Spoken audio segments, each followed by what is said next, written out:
తాకట్లో ఉన్న బంగారాన్ని విడిపించి ఆ రోజున మార్కెట్ ధర కట్టి మిగిలిన డబ్బును మీకు అందిస్తుంది కొమ్మూరి గోల్డ్.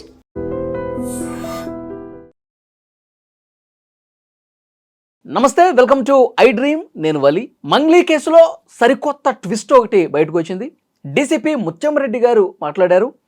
రమావత్ మధు అరెస్ట్ అయ్యాడు, అతన్ని కస్టడీలోకి తీసుకున్నాం. ఇప్పటి వరకు రమావత్ మధు ఈ కేసులో మంగ్లీకి సంబంధించి పాత్ర ఏమీ ఆయన బయట పెట్టలేదు అని మాట్లాడారు. అంటే ఈ కేసుతో మంగ్లీకి నిజంగా సంబంధం లేదా, లేకపోతే మంగ్లీకి సంబంధం లేదనే విధంగా ఏమన్నా ఒక డ్రామా జరుగుతోందా? దీని గురించి క్లియర్గా ఇన్ఫర్మేషన్ అందించడానికి స్టూడియోలో ఉన్నారు శేఖర్ భాషా. మాట్లాడదాం. భాషా గారు నమస్తే. భాషా గారు, ట్విస్టుల మీద ట్విస్టులు చూస్తున్నాం. మంగ్లీనేమో అసలు హైదరాబాద్లో ఉందా లేదా, దుబాయ్కి పారిపోయిందా అని ఇలాంటి చర్చలు కొంతమంది చేస్తూ ఉన్నారు. డీసీపీ ముత్యంరెడ్డి గారేమో మంగ్లీ పాత్ర అసలు ఉందో లేదో, అసలు ఒక్కటంటే ఒక్క క్లూ కూడా మాకు దొరకలేదు, మధుని ఇంకా కస్టడీలోకి తీసుకొని విచారించాలంటున్నారు. అసలు ఏం జరుగుతుంది, కేసు ఎటుపోతుంది అంటే ఎట్లా ఉందంటే చెప్పింది, తెలీదు, గుర్తులేదు, మర్చిపోయా, తెలీదు, గుర్తులేదు, మర్చిపోయా. అదే సినిమాలో, అదుర్స్ సినిమాలో ఆ టైప్లో.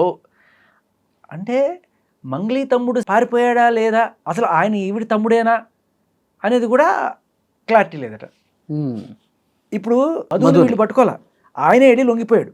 వీళ్ళు సాధించింది ఏం లేదు అక్కడ. వాళ్ళు చెప్పడం కూడా స్టేట్మెంట్ ఏంటి, మధు ఇచ్చిన వాంగ్మూలం ప్రకారం మంగ్లీకి దీనికి ఏం సంబంధం లేదు అని మాకు తెలుస్తుంది. అది చెప్పడానికేనయ్యా ఆయన లొంగిపోయింది.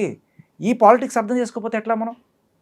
ఇప్పుడు ఇన్నాళ్ళు లొంగిపోని మధు, ప్రధాన నిందితుడు మధు, మంగ్లీ మీద ఆరోపణలు రాగానే టక్కుమని వచ్చి లొంగిపోతాడు. మంగ్లీ మీద ఎఫ్ఐఆర్ అయింది, తర్వాత హడావిడైంది, ఆవిడ ప్రెస్ మీట్ పెట్టింది, ఇదిగో నా తమ్ముడు చూడండి ఎంత అమ్మాయి కూడా ఎంత సొత్తపోస్ట్ చూడండి, చూడండి డబ్బులు కట్టేసే నోట్ల కట్టలు లెక్కేసే ముఖం అండి ఇది అని చెప్పి బాధపడింది. ఆ బాధ తట్టుకోలేక సదరు రమావత్ మధు గారు, అయ్యో మంగ్లీ అక్క మీద అనవసరంగా నిందలేస్తున్నారు జనాలందరూ కూడాను, అయ్యా ఆవిడకి ఏం సంబంధం లేదు, నాదే తప్పంతా అని చెప్పి ఇన్ని వందల కోట్ల స్కామ్కి కారకుడైన ఆ మధు సడన్గా అక్క మీద ప్రేమతోటి ఆయన లొంగిపోయే ముందు కూడా ఒక వీడియో రిలీజ్ చేశారండి. ఆయన ఒక రూమ్లో కూర్చొని మాట్లాడారు. అంటే ఆ వీడియో రిలీజ్ చేయడానికి కారణం కూడా ఏంటంటే, మంగ్లీకి ఏమాత్రం సంబంధం లేదని చెప్పి ఒక వీడియో నీ అంతటి నువ్వు రిలీజ్ చేయి అని బలవంతంగా చెప్పి. సార్, ఇప్పుడు మీడియాకి పోలీస్కి ఉన్న తేడా ఏంటంటే, మీడియా ఆయన పలానా మాట చెప్పాడు అని చెప్తాం. ఇప్పుడు రమావత్ మధు పలానా మాట చెప్పాడు అని మీడియా చెప్తారు. పోలీసులు అది కరెక్టా కాదా, వీడి ఫైనాన్షియల్ ట్రాన్సాక్షన్స్ ఏంటి, వీడి ఫోన్ కాల్స్ ఎక్కడెక్కడికి పోయినాయి, ఈ డబ్బులు ఎక్కడెక్కడి రెక్కలు చెగిరినాయి అని కదా వాళ్ళు చేయలేదు. మధు గారి వాంగ్మూలం ప్రకారం మంగ్లీ గారికి దీంట్లో ఎటువంటి సంబంధం లేదు. అది న్యూస్లో ఉంది తప్ప పోలీస్ ఇన్వెస్టిగేషన్లో లేదు. పోలీస్ ఇన్వెస్టిగేషన్ అంటే తట్టి ఆడి దగ్గర నుంచి నిజాలు రాబట్టడం. అయ్యా ఇక్కడ మంగ్లీని అరెస్ట్ చేస్తారా లేకపోతే అతన్ని ఉతుకుతారా అనేది నా ఇంట్రెస్ట్ కాదు. పుస్తకాలు అమ్ముకొని, పొలాలు అమ్ముకొని, పిల్లల స్కూల్ ఫీజులు లేకపోతే బయట నుంచి లోన్లు తెచ్చి ₹2, ₹3 వడ్డీలకి తెచ్చి అదేదో లాభం వస్తుందని ఆశతోటో దురాశతోటో వీళ్ళందరూ పోయి డబ్బులు పెట్టుకొని ఇవాళ రోడ్డును పడ్డారు. రేపు నుండి ఎవడన్నా ఊరేసుకుంటే ఎవడు రెస్పాన్సిబిలిటీ?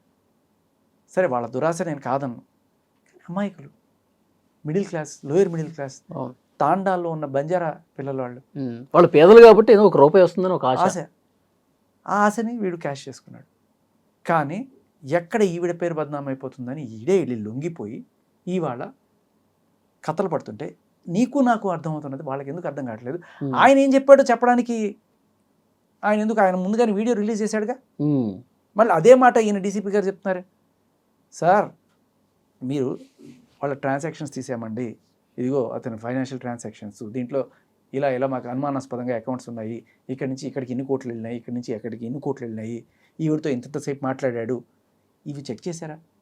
అతని ఫోను ఫారెన్సిక్కి పంపించి ఏవేవి డిలీట్ అయినాయి అవి తీసుకున్నారా? ఫోటోలు కావచ్చు, వీళ్ళతో ఉన్న రిలేషన్, ఇవన్నీ కూడా వాళ్ళు చెప్తున్నారు. మంగ్లీ గారి చెల్లెల్ని ఇప్పుడు చేసుకునే సంబంధం ఇద్దాం అనుకున్నారట మధుకి. అది నిజమా కాదా? ఒకవేళ అదే నిజమైతే ఆవిడ పేరు చెప్పుకొని నేను ఖచ్చితంగా చేసున్న మాటకి క్రెడిబిలిటీ వస్తుంది కదా. సో ఇన్ని కోణాలు పెట్టుకొని ఆయన అది చెప్పాడని చెప్పడానికి అది ఏమి ఇన్వెస్టిగేషన్ అండి? సరే, ఇప్పుడు పోలీసులు కూడా భాష గారు ఎందుకు అంత తొందరపడుతున్నారు దేనికి ఇవన్నీ చెప్పడానికి? అదే డౌట్ అందరికీ ఉంది. ఎందుకు ఆవిడని రక్షించే ప్రయత్నం ఏదో గట్టిగా జరుగుతోంది అనే డౌట్ ప్రతి ఒక్కరికి వస్తుంది. మీరు 100 కామెంట్లు చదవండి, ప్రజలందరి కామెంట్లు అదే. ఎందుకు అంత రక్షించడానికి ఎందుకు అంత తాపత్రయపడుతున్నారు అని చెప్పి అనిపిస్తుంది. ఇక్కడ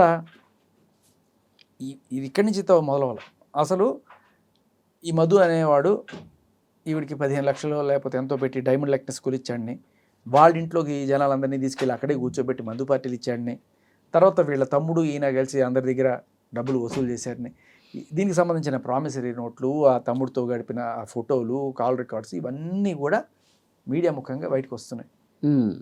ఇవి మంగ్లీ గారు మీడియాకి రాకముందు విషయం. ఆవిడ ఒకసారి వచ్చిన తర్వాత ఆవిడ బిహేవియర్ మనం గమనిస్తే, పాయింట్ నెంబర్ 1, నీది కాని పంచాయతీకి నువ్వు వెళ్ళి కూర్చోవు 4 గంటలు. నీకే సంబంధం లేదనుకుంటే నువ్వు వెళ్ళి పుజారి నాగేశ్వరరావు గారి లాయర్ గారి ఆఫీసులో సుబ్బుతోటి పంచాయతీ చేయవు 4 గంటలు. ఫస్ట్ డౌట్ ఎవరికైనా వచ్చేది. రెండోది, సరే నేను కాదు అని చెప్పడానికి అక్కడికి వెళ్ళాను అని చెప్పి అనుకుందాము. పోని సుబ్బు కనుక వేధిస్తుంటే సుబ్బు ఆవిడికి ఫోన్ చేయాలి 100 సార్లు. ఈవిడ సుబ్బుకి 100 సార్లు ఫోన్ చేయదు కదా. అన్ని కాల్స్ సుబ్బుకి ఎందుకు చేసింది? ఒకవేళ ఏమండి నా పేరు ఎందుకు బయటకు తీస్తున్నావు, అసలు నాకేం సంబంధం లేదు, అసలు నా పేరు తీయొద్దు, ఇది చెప్పడానికి, అది చెప్పడానికి అన్నిసార్లు కాల్ చేస్తారా? ఎప్పుడైనా సరే నువ్వు నాకు ఫోన్ చేసి విసిగిస్తున్నావు అనుకో, నువ్వు డబ్బులు తీసుకున్నావు అంట కదా, ఇవ్వరా, ఇవ్వు, నువ్వు నాకు వాళ్ళు చెప్పారు వీళ్ళు చెప్పారంటే 2 సార్లు చెప్తా, 3 సార్లు చెప్తా. నువ్వు ఫోన్ చేస్తే చెప్తా, నేను ఫోన్ చేసి నేను లేదండి నేను చెప్పుకోను. అంటిల్ అన్లెస్ నువ్వేదో పోలీస్ ఆఫీసర్ అయితే తప్ప. 4 సార్లు ఇలా చేసినప్పుడు నేనేం చెప్తా? లేదు, ఒకసారి చెప్పి అర్థం కదా, 2 సార్లు ఏమనుకుంటున్నావు? బ్లాక్ చేస్తాం. అంతేగాని నువ్వు నాకు 100 సార్లు ఫోన్ చేయవు. పాయింట్ నెంబర్ 2, ఈవిడ అన్నిసార్లు ఆయనకి కాల్స్ చేసింది. సుబ్బు గారికి కాల్ చేసింది, సుబ్బు గారి ఫ్రెండ్ కొడగండ్ల కార్తిక్ ఫోన్ చేసింది, వీళ్ళందరికీ ఫోన్లు చేస్తూనే ఉంది.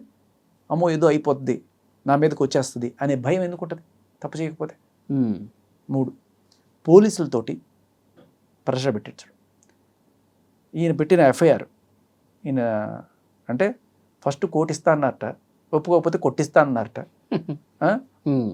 అది కూడా భయపడకపోతే ఏదో యాక్సిడెంట్లో పోతావు, నీ కేసు లేకుండా మేము చేసుకోవచ్చు, పోలీసులు డబ్బులు పడేస్తే ఇదే అయిపోద్ది అని చెప్పి మాట్లాడారు. ఇది కూడా అదే ఆఫీస్లో జరిగిందా? అదే ఆఫీస్లో జరిగింది అని ఈయన కంప్లైంట్ ఇస్తే A5గా పోలీసులు ఈవిని నమోదు చేశారు. అలా చేసిన పోలీసులు ఆ నెక్స్ట్ రోజు ఈవిడ సజ్జనర్ గారిని కలవడం, ఆ ఫోటో పెట్టడం, వెంటనే ఈ సుబ్బు గారికి తగిన సన్మానం పోలీస్ స్టేషన్లో జరగడం, ఇవన్నీ మనం చూసాం. అప్పటిదాకా ఒక టోన్లో మాట్లాడిన పోలీసులు సుబ్బు గారితో ఆ నెక్స్ట్ రోజు టోన్ మారిపోయింది. ఆ బాధితులందరూ ఎవరైతే రోడ్డును పడి పోలీస్ స్టేషన్కి వస్తే వాళ్ళందరికీ డ్రంక్ చెకింగ్ చేస్తూ ఉంటారు. అంటే ఏంటి, బాధితులను భయపెట్టి అక్కడి నుంచి పోయేట్టు చేసే పనికి పూనుకున్నారా పోలీసులు అనే డౌట్ రాకపోవడం. సో మంగ్లీ గారు పోలీస్ సిస్టమ్ ద్వారా బాధితులను చెదరగొట్టే ప్రయత్నం చేశారు. ఒక పక్క, ఇంకో పక్క నేను బాధితుల పక్షాన్ని నిలబడతానండి. నిజంగా నువ్వు బాధితుల పక్షాన్ని నిలబడేటైతే నువ్వేం చేస్తావు? ఏ ఇంట్లో అయితే పార్టీకి పిలిచి వాళ్ళందరినీ చేశారు, ఎందుకు ఆవిడ ఇంట్లో పార్టీ ఇచ్చారంటే ఆవిడ ఉండదంట ఆ ఇంట్లో, అప్పుడప్పుడు వచ్చి మేకప్లో అవి చేసుకుని వెళ్తూ ఉంటుందంట ఈ షూట్స్ కోసం. మిగతా టైంలో అంతా ఖాళీగా ఉంటుంది కాబట్టి వాళ్ళందరూ వచ్చి ఆ రోజున నా తాళాలు తీసుకుని వెళ్ళి పార్టీ చేసుకున్నారు. మరి ఇప్పుడు ఏ బిడ్డలైతే, ఏ బంజారా బిడ్డలు, ఏ తాండా బిడ్డలు అయితే రోడ్డున పడ్డారో వాళ్ళు 3 రోజులకు ఒకసారి స్నానం చేస్తూ బట్టలు కూడా అవే ఉతుక్కొని మళ్ళీ వేసుకుంటూ చెప్పులు లేకుండా రోడ్డును తిరుగుతున్నా మీ బంజారా బిడ్డ, నేను బంజారా బిడ్డ అని చెప్పుకుంటున్నావే, వీళ్ళు బంజారా బిడ్డలని నీకు గుర్తురాట్లేదా? బంజారా బిడ్డలకి నేను న్యాయం చేస్తా అనే కోణంలో ఎక్కడ మనకి వాళ్ళకి ఈవిడ సపోర్ట్ అందిస్తున్నట్టు కనబడకపోగా, ఈ బంజారా బిడ్డ అనే మన బంజారా హిల్స్ బిడ్డ ఆవిడ ఎంత చక్కగా ఆ బంజారా బిడ్డ అనే పదాన్ని రాజకీయానికి వాడుకుంటుంది గమనించండి. ఇప్పుడు బంజారా బిడ్డలు అంటే వాళ్ళకి రిజర్వేషన్స్లో కావచ్చు, వాళ్ళకి ఎందుకు మనం అంత ప్రిఫరెన్స్ ఇస్తామంటే పేదవాళ్ళు, వాళ్ళు బాగుపడాలి అని. ఈవిడికి 10 లక్షలు 15 లక్షలు తీసుకుని ఈవిడ పేద, ఈవిడికి బంజారా బిడ్డ రాజకీయం ఎలా పనిచేస్తుంది? కాదు కదా. ఈవిడ బంజారా హిల్స్ బిడ్డ, బంజారా బిడ్డ కాదు. కానీ అవసరం వచ్చింది కాబట్టి ఆ కార్డు బయటికి తీస్తాం, అయ్యో నేను బంజారా బిడ్డని. తర్వాత ఆడబిడ్డనండి అంటే ఆడబిడ్డకు ఒక న్యాయం. నువ్వు ఆడబిడ్డే, ఈడబిడ్డ కాదు నిజం చెప్పాలంటే. ఆంధ్రాలో అనంతపూర్లో గుత్తి అనే ప్లేస్ దగ్గర ఉన్న తాండా మీది, అక్కడి నుంచి ఇక్కడికి వచ్చి ఇక్కడ V6 ఆ ఛానల్స్లో తెలంగాణ యాస నేర్చుకొని అక్కడి నుంచి ఆ పాటలు పాడి చేసుకొని తెలంగాణ ప్రజలు నువ్వు మా బిడ్డే అన్నంత నెత్తిన పెట్టుకున్నారు. గద్ర వాట్స్ కూడా పాటించారు నిన్ను, ఇంత చేశారు. సో నువ్వు బంజారా బిడ్డ కాదు, బంజారా హిల్స్ బిడ్డ, ఆడబిడ్డ అంటే ఆడబిడ్డే, ఏడబిడ్డ కాదు. కానీ ఈ రెండు రాజకీయాలు చేసుకుంటూ చక్కగా ముందుకెళ్దాం అనుకున్నావు. జనాలు నీ రాజకీయాలు నమ్మల. ఓకే, నెక్స్ట్ 4వ పాయింట్, బంజారా ఆడబిడ్డ అయిపోయిన తర్వాత శ్రీముఖి బిగ్ బాస్. సంబంధం లేని విషయం. అయ్యా ఎవరు ఎంత తీసుకున్నారు, ఎలా తీసుకున్నారు, నాకేమన్నా తెలుసా, నేనేమన్నా చేయగలనా, ఇది ఉండాలి తప్ప. సుబ్బు రాత్రిపూట కల్లో ఏమైనా ఊహించుకుంటాడు, సుబ్బు ఏ కలర్ బన్నీ వేసుకుంటాడు, సుబ్బు ఎక్కడికి పోదాం అనుకుంటాడు, మనకెందుకు? అసలు కేసుకి ఏమన్నా సంబంధం? ఏమీ సంబంధం లేదు. సో ఇవన్నీ చూస్తే ఎవరికైనా ఏమనిపిస్తుంది, నరమానవుడికి ఎవరికన్నా సరే, ఈవిడ పాయింట్ మాట్లాడకుండా she's beating around the bush. అంటే కాసేపు బంజారా బిడ్డ ఆడబిడ్డ అంటది, కాసేపు సుబ్బు బిగ్ బాస్ కోసం లేకపోతే శ్రీముఖ్ కోసం అంటాడు. పొంతన లేని విషయాలు మాట్లాడుతుంది. మీరు ఏదో ఒక వీడియోలో చూశానండి, 2018 అనుకుంటా.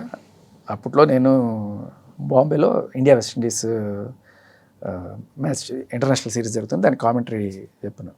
వెంకటపతిరాజు గారు నేను కామెంటరీ టీంలో ఉండే. ఆ టైంలో త్రూ సమ్ లింక్ నాకు ఇక్కడ ఒక ఈవెంట్ ఉంది ఖతార్లో, తెలుగు ఈవెంట్, దానికి మీరు హోస్టింగ్ చేస్తారా అని అడిగారు. ఓ బ్రహ్మాండంగా చేస్తా అని చెప్పి అదే అక్కడ ముగించుకొని అక్కడే అరేబియా సముద్రం ఇటుపక్క ఎక్కి అటుపక్క దిగా ఖతార్ దిగాం. అక్కడ బిత్రి సత్ గారు, పూర్ణ గారు, మంగ్లీ గారు, ఇంకా కొంతమంది సింగర్స్, వీళ్ళందరూ కూడా అక్కడ దాంట్లో పార్టిసిపేట్ చేస్తున్నారు. నేను యాంకరింగ్ చేస్తున్నా, ఒక్కొక్కరిని ఇంట్రడ్యూస్ చేయడము రావడం. అలా మంగ్లీ గారు ఆవిడ రావడం, రేలా రేలా పాట పాడడం. అయితే అక్కడ ఏంటంటే జనాలు అసలు తొలగిపోయారు ఆ పాటకి. ఓహో, చింపుకున్నారు అంతే, ఓ రేంజ్లో మామూలుగా లేదు అసలు. కానీ నాకు అక్కడ అది యాజ్ ఇట్ ఈస్గా పాటని సీడీలో ఎలా ఉందో యాజ్ ఇట్ ఈస్ అదే రకంగా అక్కడ వచ్చింది అని ఒక చిన్న ఇది వచ్చింది. అంటే స్టేజ్ మీద ఉన్నాను కాబట్టి అక్కడ లిప్స్ కదలికే ఉంది, సీడీ పెట్టేశారన్న డౌట్ వచ్చి అడిగా. అంటే ఇది నార్మల్ ప్రాక్టీసేనండి, చాలాసార్లు సింగర్లు పాడరు, ఇలాగే చేస్తారు ఓహో అని చెప్పారు. సో సర్లే అనుకున్నా, చాలామంది అలాగే చేస్తారు. తర్వాత నాకు కూడా తెలిసింది కొంతమంది సింగర్స్ ఇలా చేస్తారు అనే విషయం. సరే అక్కడ అయిపోయింది. ఇప్పుడు అక్కడ మంగ్లీ కూడా లిప్ సింకేనా అనే అనిపించింది. ఓకే, అంటే వాళ్ళని అడిగితే వాళ్ళు అదే చెప్పారు, అక్కడ సీడీ ప్లే చేస్తున్నారు. తర్వాత అయిపోయింది. ఏదో మమ్మల్ని అందరినీ కూడా సరదాగా తీసుకెళ్లారు ఆ బీచ్, అక్కడ సీలేన్ బీచ్ అని ఒకటి ఉంది, అది చూపించారు. ఆ ఒంటెలు ఎక్కించడము అవన్నీ చేసి అయిపోయింది. తర్వాత పెట్టబడ సర్దుకొని ఆవిడకి వాళ్ళు వేర్ బ్యాక్. నేను వచ్చేసిన తర్వాత ఆర్గనైజర్ నాకు ఫోన్ చేశారు. అండ్ మీరు పరిచయం ఉంటారు కదా, ఆవిడ కొంత అమౌంట్ తీసుకుంది మా దగ్గర. కొంత అమౌంట్ అంటే ఇప్పుడు ప్రోగ్రామ్ చేసినందుకు ఇస్తారు కదా, ఆ అమౌంట్ కాకుండా ఆ అమౌంట్ ఆల్రెడీ తీసేసుకుంది. ఓకే, అది స్టేజ్ ఎక్కక ముందే తీసేసుకుంటారు. బట్ తర్వాత ఏమవుతుందంటే ఈ ఖతార్లో షాపింగ్ చేసుకోవడం కోసం, దోహాలో షాపింగ్ చేసుకోవడం కోసము కొంత అమౌంట్ తీసుకున్నారు. కొంతమంది ముందుగానే తీసుకుని తర్వాత పంపించేస్తారు ఆ అమౌంట్.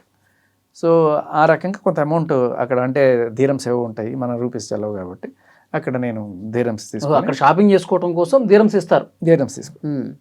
సో నేను కూడా అట్లాగే నా డబ్బులు ఇచ్చి కొన్ని ధీరమ్స్ తీసుకున్నాను. ఏమీ డబ్బులు ఇవ్వకుండా వాళ్ళ ధీరమ్స్ తీసుకుని ఇచ్చేస్తానని చెప్పినట్టున్నారు. ఇచ్చారో లేదో కూడా తెలియదు నాకు. బట్ ఒక వారం రోజుల లోపలే నాకు ఫోన్ చేసి ఇట్లా సమ్ అమౌంట్ తీసుకున్నారు షాపింగ్ కోసం అని అడుగుతుంటే, నీ బిడ్డకి ఇచ్చాను అనుకో, నీ బిడ్డకైతే ఇవ్వవా అనే మాటలు అన్నారు అన్నట్టుగా కూడా వాళ్ళు చెప్పడం జరిగింది. మీరు ఒకసారి అడగండి, మీకు తెలుసు కదా అంటే, ఇచ్చేది మీరు, అడగమని ఏందన్నా, నాకు అంత కనెక్షన్ లేదండి, మీరు తెలుసుకోండి అని చెప్పి అది. సో మేబీ తర్వాత ఆవిడ పంపించుండొచ్చు, లేకపోతే ఏమైందో తెలీదు. ఓకే, ఫస్ట్ నాకు మంగ్లీ గారితో ముఖాముఖి పరిచయం అక్కడ. ఓకే, అది సరే. కమింగ్ బ్యాక్ టు హియర్, ఇన్ని పక్కన పెట్టేద్దాం. అందరికీ అన్నిటికంటే ప్రధాన డౌట్, ఏ సాక్ష్యాలు అక్కర్లా, మంగ్లీ గారి మీద ఎప్పుడైతే ప్రెషర్ పడిందో, మంగ్లీ గారు ఇది చేశారు అని చెప్పి జనాలందరూ గట్టిగా మాట్లాడడం, అన్ని మీడియా ఛానల్స్లో రావడం, అంతా ఇదైపోయేటప్పటికీ ఇమ్మీడియట్గా ఈ మధు రామావత్ అనేటోడు వెళ్ళి లొంగిపోతాడు. ఏమనాలి దీన్ని? అన్నిటికంటే పెద్ద డౌట్ కారణం ఇదే. ఇన్నాళ్ళు లేనివాడు సడన్గా వచ్చేసి పోలీస్ స్టేషన్లో లొంగిపోతాడు. ఎందుకు అంటే బ్యాక్ ఎండ్లో ఏదో జరిగింది. ఏమనిపిస్తుంది? నువ్వు వెళ్ళి లొంగిపోరా అబ్బాయి పోలీసులకి, మేము ఏదో మేనేజ్ చేస్తాం, నేను బయటికి సేఫ్గా తీసుకొస్తాం, నువ్వు వెళ్ళి లొంగిపో, లేకపోతే ఇది పెద్దది అవుతుంది, నువ్వు వెళ్ళి లొంగిపోయి అంత మంగ్లీకి ఏం సంబంధం లేదని చెప్పు. అంతే కదా. లేకపోతే అన్ని స్కాములు చేసేవాడు పోలీస్ స్టేషన్కి వెళ్ళి నేను ఒక అయ్యో ఆవిడ మీద అనవసరంగా చేస్తున్నారండి అని చెప్పి వాడు ఒక క్రిమినల్ వెళ్ళి ఇది చెప్పడం, పోలీసులు నమ్మడం, అది మనకి చెప్పడం. సరే వాడు ఏదైనా చెప్పనివ్వండి, మంగ్లీకి సంబంధం లేదని చెప్పనివ్వండి, మంగ్లీ పేరుని మేమే కావాలని వాడి డబ్బులు కక్కుర్తిపడి మేమే తీసుకున్నాం అని చెప్పనివ్వండి, కానీ నిజం అనేది ఒకటి ఉంటుంది, పోలీసులు నిష్పక్షపాత విచారణ అనేది ఒకటి ఉంటుందిగా. అదే కదా జనాలకి ఇప్పుడు డౌటు. నిష్పక్షపాత విచారణ ఎక్కడుందయ్యా? ఎక్కడ జరుగుతుంది? ఒక్క అడుగు పోలీసులు ఇప్పటిదాకా చేసిన వాటిలో ఒక్క అడుగు బాధితులకి న్యాయం చేశారు, లేకపోతే చేసే కోణంలో అడుగు వేస్తున్నారని ఒక్కటి చూపించు. ఎప్పుడైతే సుబ్బు కేసు పెట్టాడో ఆయన నెక్స్ట్ రోజు ఆయన పిలిచి ఆయన్ని ఆ బాధితుల్ని డ్రంక్ అండ్ డ్రైవ్ చెక్ చేస్తాము, వాళ్ళని బెదిరించడం. అసలు సూపర్ ట్విస్ట్ చెప్పడానికి దీంట్లో. తర్వాత ఇప్పుడు ఈ మధు అనేటోడు అక్కడ లొంగిపోయి చెప్పే మాట్లాడి తెలుసా? సార్ మంగ్లీకి ఏం సంబంధం లేదు సార్, వీళ్ళున్నారే ఆ బాధితులను చెప్పుకొని అక్కడ తిరుగుతున్నారే వాళ్ళే సార్, వాళ్ళే అసలైన వీళ్ళు. హేమకాంత్ రెడ్డి. ఇప్పుడు ఈయనేమంటాడు? వీళ్ళందరూ తప్పించుకొని పారిపోయారు, వీళ్ళందరినీ పట్టుకొచ్చి అరెస్ట్ చేస్తే కానీ నిజాలు బయటికి రావు. అంటే ఏంటి? ఇప్పుడు నువ్వు బాధితులనే అరెస్ట్ చేస్తావు అనమాట, నిందితులను వదిలేసి. A5 మంగ్లీ గారిని వదిలేసి ఈ బాధితులందరినీ కూడా ఇప్పుడు అరెస్ట్ చేస్తారనమాట. ఎందుకు? Just because Madhu said it. Madhu Mangli గారు తప్పలేదు. ఎవరు నిజమైన బాధితులు, ఎవరు నిజమైన నిందితులు అనేది విచారణలో కదా తెలిసేది. అదే అంటున్నా, విచారణ మధు గారు చెప్తారు. మధు గారు ఏమంటే అది, మధు గారు ఇదిగో వలి, ఇదిగో శేఖర్, ఇదిగో ఆయన సంతోష్, వీళ్ళందరూ కూడా వీళ్ళు నాతో పాటు ఉన్నారండి అంటే వేసేస్తావా లోపల? ఆవిడికి మంగ్లీ గారికి ఏ రకమైన సంబంధం అంటే లేదు, ఆయన చెప్పాడు కాబట్టి లేదు. వాళ్ళ తమ్ముడు అంటే అసలు ఆయన తమ్ముడు కదా మాకు తెలియదు. ఏంటి సార్ ఇది? ఇవన్నీ దీనికి తోడు సజ్జనార్ గారితో ఫోటోలు పెడుతుంది, డీజీపీ గారి దగ్గరికి వెళ్తుంది, ఈవిడ కావాలంటే నార్సింగ్లో ఒక కేసు, పంచకోటలో ఒక కేసు, ఇన్ని కేసులు పెట్టి వీళ్ళ మీద అమాయకులు వాళ్ళు బతుకు తెరువు లేని పాపం చేసుకుంటూ ఏదో మిడిల్ క్లాస్ వాళ్ళు వచ్చి చేసుకుంటుంటే వాళ్ళని బెదిరించే కార్యక్రమం జరుగుతుంది తప్ప ఎక్కడ సార్? నేను అడుగుతా, నార్సింగి పిఎస్లో మీరు కేసు పెట్టారు, నార్సింగి పిఎస్లో వాళ్ళు వెంటనే ఇది జరిగిందా, మంగ్లీ గారిని సుబ్బు అనేటోడు మానసికంగా వేధించాడు, బెదిరించాడని చెప్తున్నారు, నిజమేనా అని చెప్పి ఆ కార్తీక్ గారికి ఫోన్ చేయడము, ఆయన రమ్మని చెప్పడము, ఆయన స్టేట్మెంట్ తీసుకోవడం, ఇటువంటివన్నీ చేశారు. అది బయటకు వచ్చింది. ఓకే. సో ఆవిడిచ్చిన కంప్లైంట్ మీద పోలీసులు చిత్తశుద్ధితోటి పనిచేస్తున్నారు. మరి సుబ్బు గారు ఇచ్చిన కంప్లైంట్ మీద పోలీసుల చిత్తశుద్ధి ఏది? ఇప్పుడు మీ స్టేషన్కి కరెక్ట్గా 100 మీటర్ల దూరంలో ఉన్న పూజారి నాగేశ్వరరావు గారి ఆఫీస్కి మీరు వెళ్ళి అక్కడ సీసీటీవీ ఫుటేజ్ కానీ అక్కడున్న ఆ రోజు ఆ మీటింగ్లో ఉన్నారని చెప్తున్న పెద్దలు, ఆ చుట్టుపక్కల ఉన్న వాళ్ళు, వాళ్ళ స్టేట్మెంట్లు తీసుకున్నారా? చెప్పాలి కదా. ఇప్పుడు మామూలుగా చెప్పాల్సిన అవసరం లేదు. ఒక ఇన్వెస్టిగేటింగ్ ఆఫీసర్ నేను ఏం చేస్తున్నాను మీకు ఎందుకు చెప్పాలి, కేసు అయిపోయిన తర్వాత చెప్తా, ఛార్జ్ షీట్ వేసేటప్పుడు ఇస్తా, చూసుకోండి చదువుకోండి అంటాడు. మామూలుగా చెప్పాల్సిన పని లేదు. ఇప్పుడు మీ మీద నింద పడ్డది సార్, ఎందుకు మీరు వచ్చిన వాళ్ళకి డ్రంక్ డ్రైవ్ టెస్ట్ చేయాలని చెప్పి హైకోర్టు కూడా మిమ్మల్ని అడుగుతోంది. అంటే ఇప్పుడు మీరు జనాలకి నిష్పాక్షికంగా వ్యవహరిస్తున్నారని చూపించాల్సిన బాధ్యత పోలీస్ డిపార్ట్మెంట్ మీద ఉంది.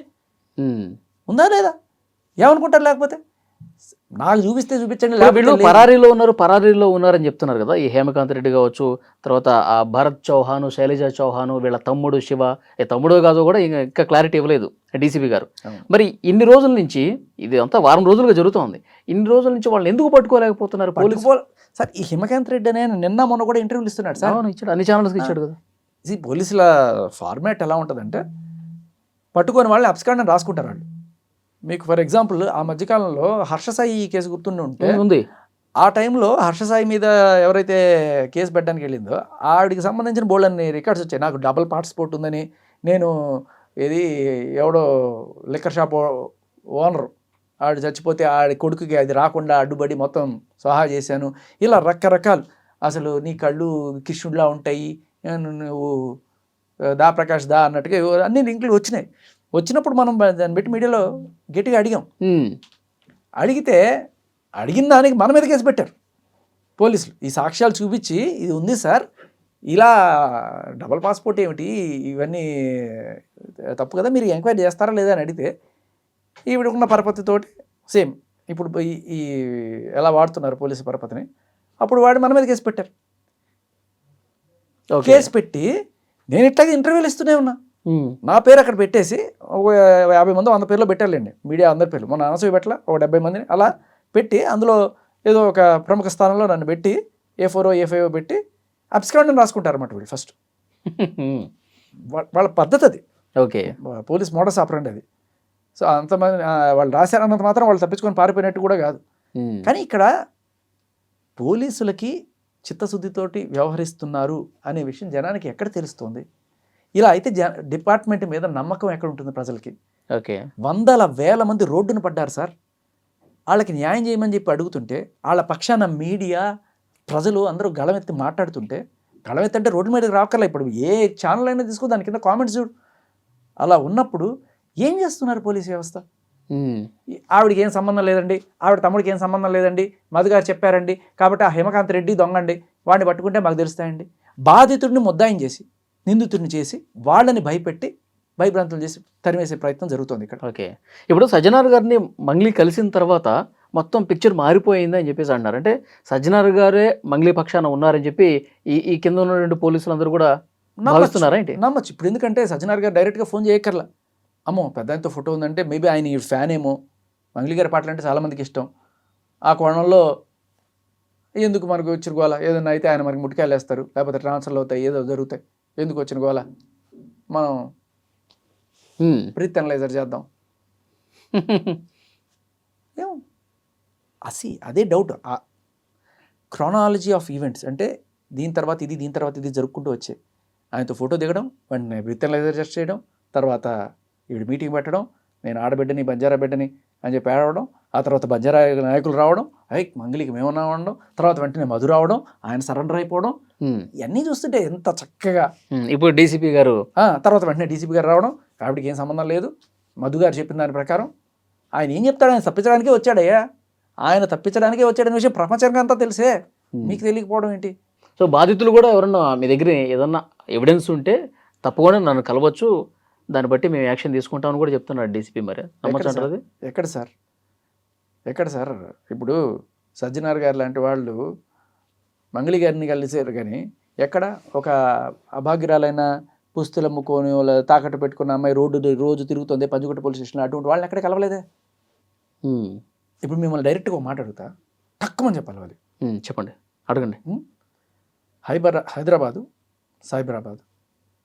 సైబరాబాద్ కమిషనర్ ఎవరు చెప్పండి? Police commissioner. Cyberabad police commissioner ఎవరు? టక్కును గుర్తు రావట్లా. హైదరాబాద్ కమిషనర్ ఎవరు? సజ్జనార్ గారు. టక్కుమని గుర్తొస్తుంది. ఎందుకని? ఆయన స్పెషలిస్ట్ కదా, ఆల్ ద టైం మీడియాలో, న్యూస్లో, సెలబ్రిటీస్తో కదా కనిపించట్లే కదా. నేను అదే అడుగుతున్నా, ఎవరికైనా సరే ఇవాళ అడగండి, 100 మందిని పిలిచి టక్కుమని, కొంతమందికి తెలుస్తుంది రెగ్యులర్గా క్రైమ్ రిపోర్టింగ్లోనూ ఉన్న వాళ్ళకి తెలుస్తుంది, కొంత చూసుకునేవాళ్ళు. బట్ జనరల్గా టక్కుమని అడిగితే అన్నిటికీ సజ్జనారే.